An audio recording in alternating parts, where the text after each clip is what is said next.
Welcome to the Global Pulse, a short video series where our experts break down a trending topic in international business and why it matters to you.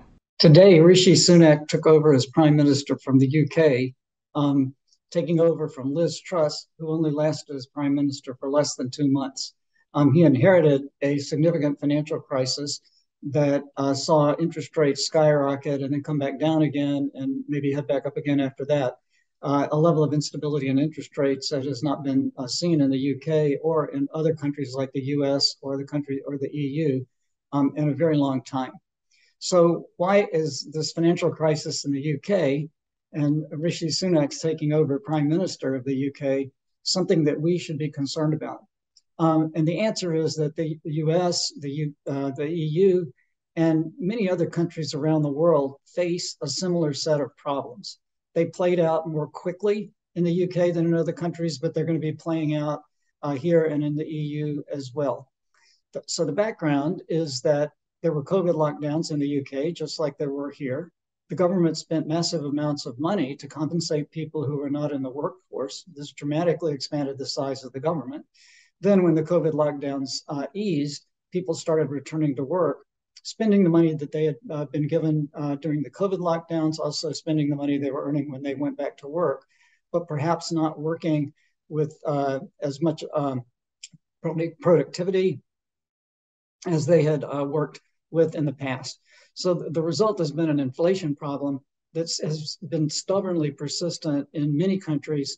And in the UK, it's just a bit worse than it is in the United States or the EU, but it's a problem in all of these different places. Sunak is perhaps an interesting choice to take over as prime minister because he represents a middle ground.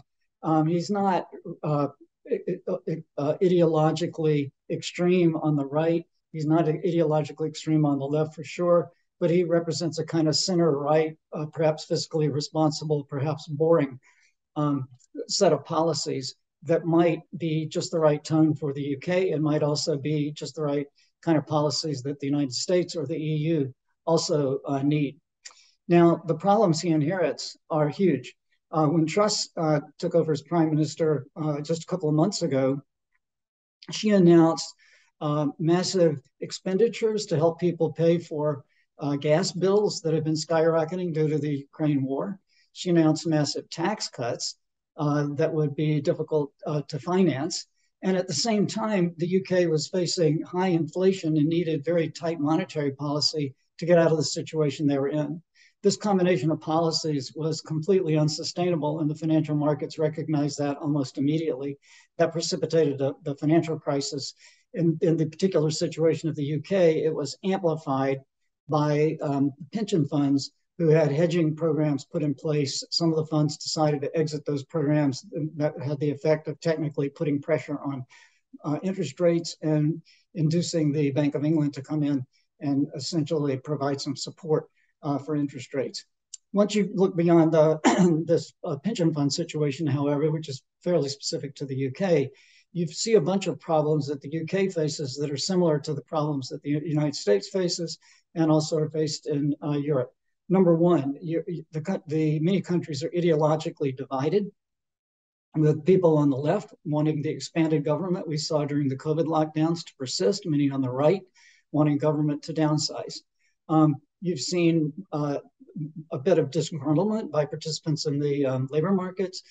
They got used to working at home. Many want to continue working at home. It's not clear whether people working at home are as productive as people working in the office. You've got problems with energy that are exacerbated by the Ukraine war.